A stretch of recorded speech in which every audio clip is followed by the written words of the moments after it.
بسم اللہ الرحمن الرحیم نحمده ونصلی ونسلم علی رسولہ الکریم وعلی آلہ واصحابہ واتباعہ واہل بیتہ اجمعین اما بعد۔ ہدایت النحو کے لیکچر چل رہے ہیں اور اس سلسلے کا آج لیکچر نمبر 5 ہے۔ اس میں انشاءاللہ تعالی ہم اسم کی تقسیم اعراب کے لحاظ سے اس کو سیکھیں گے۔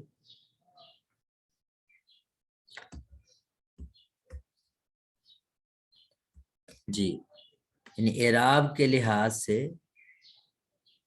اسم کی کتنی قسمیں ہیں؟ 2 قسمیں ہیں، اس میں مورب اور اس میں مبنی۔ پھر اس میں مورب کسے کہتے ہیں، اس کی تعریف اور اس کا حکم، اور کچھ مبنی کی باتیں بھی انشاءاللہ تعالی ہم یہاں میں نے سلائیڈز میں ذکر کی ہیں، اگرچہ اس کی تفصیلات تو بعد میں آئیں گی ہدایت النحو میں۔ اور اسی کے ساتھ چونکہ اعراب کی بات ہو رہی ہے تو اعراب کی تعریف، رفع نصب جر یہ کیا ہوتے ہیں، عامل کسے کہتے ہیں، محل اعراب کیا ہوتا ہے، تو ان سب کی تعریفیں اور ان کی مثالوں کو انشاءاللہ تعالی ہم اس لیکچر میں سیکھیں گے۔ جی، بسم اللہ الرحمن الرحیم۔ فَإِن جی القسم الاول فی الاسم، اس سے پہلے ہم جو ہے مقدمے کی باتیں پڑھ رہے ہیں اور مقدمہ ہمارا ختم ہو گیا ہے اور پہلی قسم کا یہاں تذکرہ شروع کر رہے ہیں۔ پہلی قسم اسم ہے اور فرما رہے ہیں وقد مر تعریفہ، اور اس کی تعریف ہم کر چکے ہیں پہلے۔ مرہ کا معنی ہوتا ہے گزر چکی ہے، تعریفہ اس کی تعریف، ہو ضمیر اسم کی طرف لوٹ رہی ہے، قد کا معنی ابھی ابھی گزر چکی ہے، تھوڑی دیر پہلی۔ تو القسم الاول فی الاسم، پہلی قسم اسم میں ہے، وقد مر تعریفہ اور اس کی تعریف ابھی ابھی گزر چکی ہے۔ وہو ینقسم الی المعرب والمبنی، وہو ینقسم الی المعرب والمبنی، اور یہ جو اسم ہے اس کی تقسیم ہوتی ہے یا یہ تقسیم ہوتا ہے معرب اور مبنی کی طرف۔ فلنذکر احکامہ فی بابین وخاتمۃ، ہم اسم کے احکامات کو ذکر کریں گے 2 ابواب میں، ایک اور ایک خاتمے میں۔ پہلے باب میں یعنی پہلا باب الباب الاول فی الاسم المعربی، پہلا باب اس میں معرب کے بارے میں ہے۔ وفیہ مقدمۃ وثلاثۃ مقاصد مقاصدہ وخاتمۃ، یہ مقاصدہ کا لفظ چونکہ غیر منصرف ہے اس لیے مقاصدین نہیں پڑھیں گے۔ خیر، پہلے باب اس میں معرب کے بارے میں ہے اور اس میں ایک مقدمہ ہوگا جس میں 3 فصلیں ہیں اور 3 مقاصد ہیں۔ مقاصد یعنی بنیادی باتیں، پہلا مقصد مرفوعات میں ہوگا اور دوسرا مقصد منصوبات میں اور تیسرا مقصد مجرورات میں ہوگا۔ وخاتمہ، اور آخر میں خاتمہ ہوگا فی بیان التوابع، یہ حاشیے میں چھوٹا سا لکھا ہوا ہے، توابع کے بیان میں۔ تو اس وجہ سے یعنی پہلے باب میں ہم اس میں معرب کا ہی صرف پڑھیں گے اور اس میں معرب کو انہوں نے ایک مقدمے میں اور 3 مقاصد میں اور ایک خاتمے میں جو ہے وہ ڈیوائیڈ کیا ہے۔ اما المقدمہ، بہر المقدمہ ففیہا فصول، اس میں کئی فصلیں ہیں۔ پہلی فصل ہے فی تعریف الاسم المعربی، فصل فی تعریف الاسم المعربی، پہلی فصل اس میں معرب کی تعریف میں ہے۔ وہو کل اسم رکب مع غیرہ، وہو کل اسم رکب مع غیرہ، وہ ہر وہ اسم ہے، معرب ہر وہ اسم ہے رکبہ جس کو ملایا گیا ہو، مع غیرہ اپنے غیر کے ساتھ۔ اسی کو آسان الفاظ میں کہا جاتا ہے کہ جو ترکیب میں واقع ہو۔ ولا یشبہ مبنی الاصل، یعنی ہوا لا یشبہ، کہ اس میں معرب وہ ہوتا ہے جو مبنی الاصل کے مشابہ نہ ہو۔ مبنی الاصل کیا ہے؟ اعنی الحرف والماضیہ، اعنی الحرف والامر الحاضر والماضیہ، اعنی میں مراد لیتا ہوں یا میری مراد ہے حرف اور امر حاضر اور ماضی۔ امر حاضر سے مراد امر حاضر معروف ہے، امر حاضر غائب نہیں ہے، جیسے لیضرب والے سیغے وہ اس سے خارج ہو جاتے ہیں، وہ معرب ہے۔ جیسے زیدن کا لفظ ہے فی قام زیدن میں، اکیلا زید تو ترکیب میں واقع نہیں ہے اس لیے یہ مبنی ہوگا، لیکن اگر زید ترکیب میں واقع قام زیدن میں ہو تو پھر یہ زیدن معرب ہے۔ لا زیدن وحدہ، اکیلا زید نہیں، کیوں؟ لعدم الترکیب، کیونکہ یہ ترکیب میں واقع نہیں ہے، کسی اور لفظ کے ساتھ عامل کے ساتھ ملا ہوا نہیں ہے۔ ولا ہؤلاء فی قام ہؤلاء، اب دوسری مثال مصنف رحمۃ اللہ علیہ دے رہے ہیں کہ قام ہؤلاء، قام ہاؤلائی میں جو ہاؤلائی کا لفظ ہے یہ بھی مورب نہیں ہے، ولا یعنی نہیں ہے اس میں مورب ہاؤلائی کا لفظ فی قام ہاؤلائی ہاؤلائی قام ہاؤلائی کے جملے میں، اگرچہ یہ ترکیب میں واقع ہے لیکن لوجود الشبہ اس کی مشابہت پائی جا رہی ہے مبنی الاصل کے ساتھ۔ وہ مشابہت کیا ہے کہ اس میں اشارہ ہے یہ، اور اس میں اشارہ مشار الیہ کے بغیر نہیں آ سکتا، جس طرح حروف جو ہے اسم اور فعل کے محتاج ہوتے ہیں، اس میں اشارہ بھی مشار الیہ کا محتاج ہے، تو یہ مشابہت پائے جانے کی وجہ سے یہ مبنی ہے۔ وَيُسَمَّى مُتَمَكِّنًا، اور اس میں مورب کو ہم اس میں متمکن بھی کہتے ہیں۔ تو یہ تھی اس میں مورب کے حوالے سے مختصراً بات۔ آگے میں نے سلائیڈز میں اس کی تعریف اور اس کے احکامات کو علیحدہ اردو میں بھی لکھ دیا ہے، آپ وہاں سے اس کو تفصیل سے دیکھیں گے، میں صرف عبارت کو حل کرنے کی کوشش کرتا ہوں۔ فصل، دوسری فصل، اس میں مورب کے حکم کو بیان کیا جا رہا ہے۔ وَحُكْمُهُ أَن يَخْتَلِفَ آخِرُهُ بِاخْتِلَافِ الْعَوَامِلِ اختلافاً لفظیاً، اگر ملا کے پڑھیں گے باختلاف العوامل اختلافاً لفظیاً۔ بعض حضرات نے اس جو عبارت ہے جس میں حکم بیان کیا گیا وہی یہی تعریف اس میں مورب کی کر دی ہے کہ اس میں مورب وہ ہوتا ہے جس کا آخر جو ہے وہ عامل کے بدلنے سے تبدیل ہو جائے، لیکن مصنف رحمۃ اللہ علیہ نے اس میں مورب کی تعریف اور کی ہے کہ اس میں مورب وہ ہوتا ہے جو ترکیب میں واقع ہو، کسی غیر کے ساتھ مل کر استعمال ہوا ہو اور مبنی الاصل کے مشابہ نہ ہو۔ اور حکم علیحدہ بیان کیا ہے کہ اس کا حکم یہ ہے کہ اس کا آخر بدل جاتا ہے عوامل کے بدلنے سے، اور یہ بدلنا یا تو لفظی طور پر ہوتا ہے، جیسے لفظوں میں نظر آ رہا ہوتا ہے تبدیلی، جاءنی زید رأیت زیدن مررت بزیدن۔ اب زیدن کا جو اعراب ہے یہ اگر جاء کے ساتھ لگائیں گے تو زیدن آ رہا ہے، رأیت کے ساتھ لگائیں گے تو زیدن آ رہا ہے، اور مررت بھی باحرف جار کے ساتھ لگائیں گے تو زیدن آ رہا ہے۔ تو یہ جو لفظی یہ جو تبدیلی ہے یہ لفظی تبدیلی ہے۔ او تقدیرین، یا پھر یہ جو تبدیلی ہے تقدیری ہوگی، لفظوں میں نہیں ہوگی لیکن ہمیں سمجھ آ رہی ہوگی کہ تبدیلی ہونی چاہیے۔ وہ لفظ اس طرح کا ہوتا ہے کہ اس پہ ہم اعراب بدل نہیں سکتے، علامت بدل نہیں سکتے، جیسے اس کی مثال ہے جاءنی موسیٰ رأیت موسیٰ اور مررت بھی موسیٰ۔ اب اس میں موسیٰ کا جو ہے لفظ جاء کے ساتھ ہوگا تو یہ محل رفع میں ہے، ہونا تو اس پہ پیش چاہیے لیکن چونکہ آ نہیں سکتی۔ رأیت موسیٰ، اب رأیت کے ساتھ ہونا چاہیے تو یہاں محل نصب میں ہونا چاہیے، اور مررت بھی موسیٰ جب با کے ساتھ موسیٰ ہوگا تو یہ محل جر میں ہونا چاہیے، لیکن یہ تبدیل ہمیں نظر نہیں آ رہی تبدیلی، لیکن اس سے پیچھے جو زید کا لفظ تھا وہ تبدیلی باقاعدہ نظر آ رہی تھی۔ تو یہ مطلب تھا یعنی اس میں مورب کے حکم کا، اس میں مورب وہ ہوتا ہے کہ جس کا آخر عوامل، ابھی دیکھیں جاء عامل اور ہے، رأیت عامل اور ہے، با عامل اور ہے، عوامل بدل رہے ہیں تو اس کے ساتھ ساتھ لفظی طور پر اس میں تبدیلی بھی آ رہی ہے۔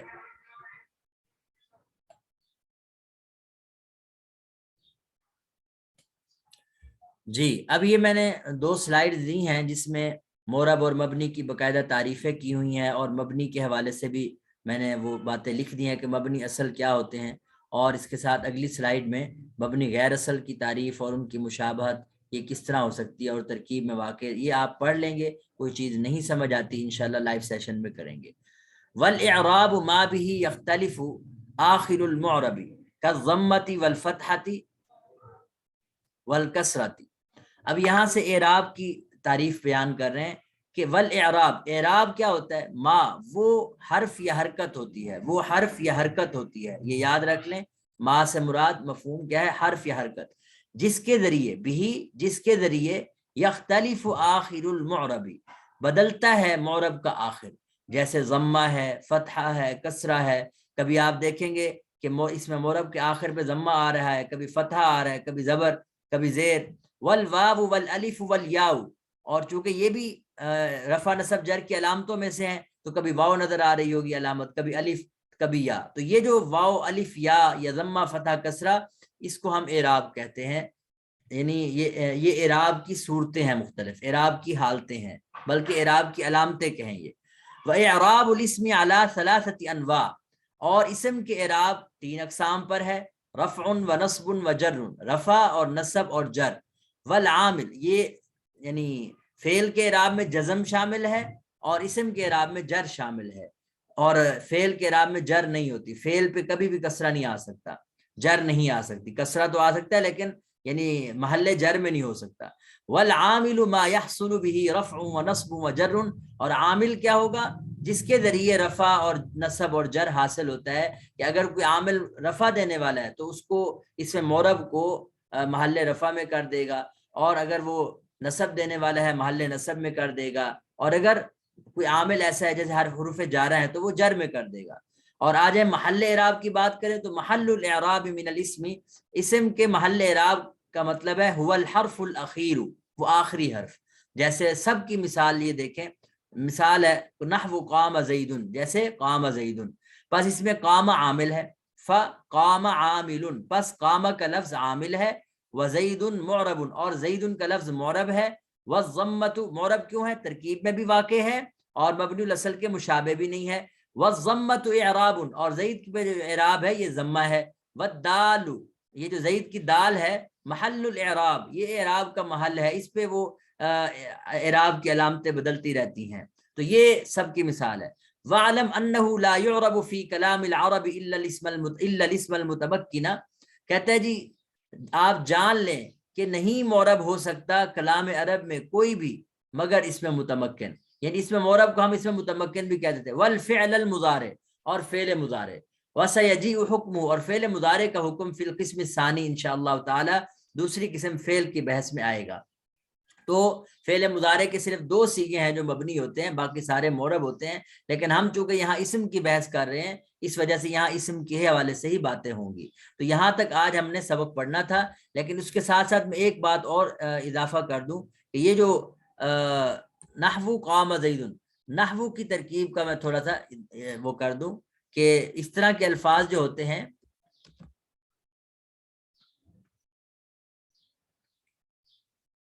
نحو قام زید، اب اس میں قام زید پورا جملہ یہ مضاف الیہ ہے، اور نحو کا لفظ جو ہے یہ مضاف ہے، اور یہ دونوں مضاف مضاف الیہ مل کر یہ خبر بن جاتے ہیں، اور اس کا مبتدا جو ہے محذوف ہوتا ہے نحوہ یا مثالہ، کوئی بھی لفظ لگا سکتے ہیں، مثالہ یا نحوہ، یہ مضاف مضاف الیہ مل کے مبتدا، اور نحو قام زید یا نحو رجل جو بھی ہے، یعنی نحو کے بعد والا اکیلا لفظ ہوگا تو اس کو ہم اعراب جو ہے مضاف الیہ کے اعتبار سے دیں گے. اگر پورا جملہ ہوگا تو جملہ چونکہ مبنی ہوتا ہے اس لیے اس کا اعراب تو نہیں بدلے گا، لیکن وہ محل جر میں ہوگا، یہ محل جر میں. اب آپ کو یہ ذہن میں آنا چاہیے محل جر کیا ہوتا ہے. خیر، تو اس کے بعد چند سلائیڈز ہیں، انتہائی اہم سلائیڈز ہیں اور ہمارے اس ٹاپک سے متعلق ہیں. میں نے اس کو اردو میں لکھ دیا ہے، یہ آپ پڑھیں گے. کوئی چیز اس میں اگر سمجھ نہیں آتی، مثلا اعراب کی کل 4 قسمیں ہیں، رفع، نصب، جر، جزم، اور اسی طرح ان میں جر صرف اسم کے ساتھ خاص ہے، فعل کا نہیں ہو سکتا اعراب، اور جزم صرف فعل کے ساتھ خاص ہے، اسم کا نہیں ہو سکتا. رفع، نصب، جر، ضم، فتح، کسر، اور ضمہ، فتحہ، کسرہ، ان میں کیا فرق ہے؟ یہ الگ الگ جو ہے ان سب کی باقاعدہ وضاحت لکھی ہوئی ہے. اچھا، مورب کی اب یہ ایک اور اہم بات کہ مورب کی جب ہم ترکیب کرتے ہیں تو 4 چیزوں کا اعتبار کرتے ہیں. ایک تو یہ کہ اعراب کی نوع کیا ہے، رفع ہے، نصب ہے، جر ہے، اور پھر اگر رفع ہے تو اس کی وجہ کیا ہے. وجہ میں کیا بتانا ہے کہ مرفوعات کی کون سی قسم ہے، علامت. اچھا، اگر نصب ہے تو نصب کی وجہ میں بتانا، اعراب کی پہلے تو نصب ہے اور وجہ میں بتانا ہے کہ منصوبات کی کون سی قسم ہے.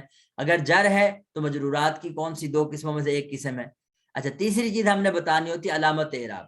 علامت اعراب کا تعلق آپ نے 16 اقسام پڑھ رکھی ہیں، انشاءاللہ تفصیل سے ہم پڑھیں گے.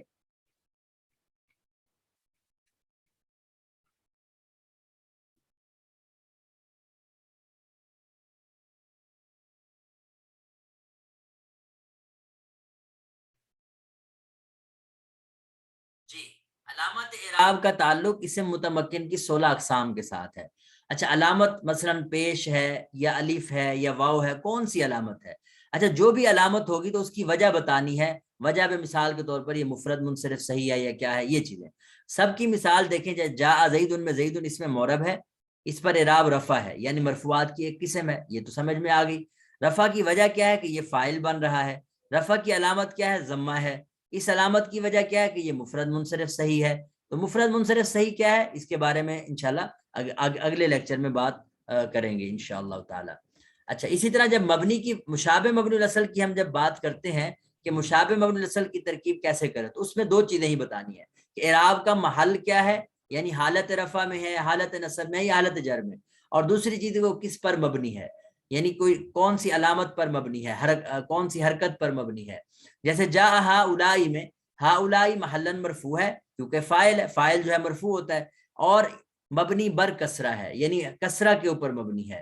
اور مبنی الاصل کی ترکیب کرتے وقت صرف ایک چیز بتاتے ہیں کہ اس کی بناوٹ کیسی ہے، کیونکہ اس کا محل اعراب نہیں ہوتا۔ جیسے جاء ہؤلاء میں جاء فاعل ہے اور جاء فعل ہے، ماضی فعل ماضی ہے اور مبنی علی الفتحہ ہے، یعنی بناوٹ بتائیں گے، لیکن جاء کیا فاعل ہے، مفعول ہے، کوئی چیز نہیں، نہ مرفوعات میں سے ہے، نہ منصوبات میں سے، نہ مجرورات میں سے۔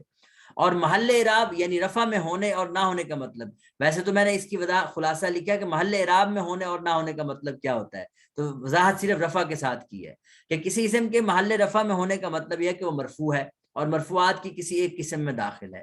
پھر اگر وہ معرب ہے تو اس کی کوئی نہ کوئی رفع کی علامت بھی ہوگی، جیسے ضمہ، واو، الف۔ اور اگر وہ مشابہ مبنی الاصل ہے تو اس پر رفع کی کوئی علامت نہیں، ہاں اگر اس کی جگہ پہ کوئی معرب ہوتا تو اس پر علامت رفع بھی ضرور ہوتی۔ اسی طرح آپ محل نصب اور محل جر کو سمجھ سکتے ہیں۔ محل اعراب نہ ہونے کا مطلب یہ کہ یہ لفظ مبنی الاصل ہے، اس کے لیے اعراب سرے سے ثابت ہو ہی نہیں سکتا۔ اب یہ میں نے جو ہے اجراء النحو سے متعلقہ مضمون کی چیزیں جو ہے وہ ذکر کر دی ہیں، اور اس سے پیچھے ہم نے چونکہ مرکب غیر مفید کی اقسام پڑھ رہے تھے تو ان میں ایک قسم ہم نے مرکب اضافی پڑھ لی تھی، اور اگلی جو 4 قسمیں تھیں وہ اب ہم اس میں ان 2-3 سلائیڈز میں آپ نے پڑھ کے آنی ہے۔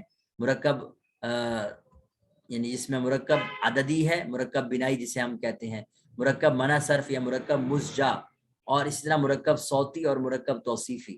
یہ چیزیں آپ نے پڑھ رکھی ہیں پہلے، لیکن آپ نے اس میں سے دیکھنا ہے اور پریکٹس کرنی ہے، کوشش کرنی ہے، جو مثالیں دی ہوئی ہیں ان کو حل کریں۔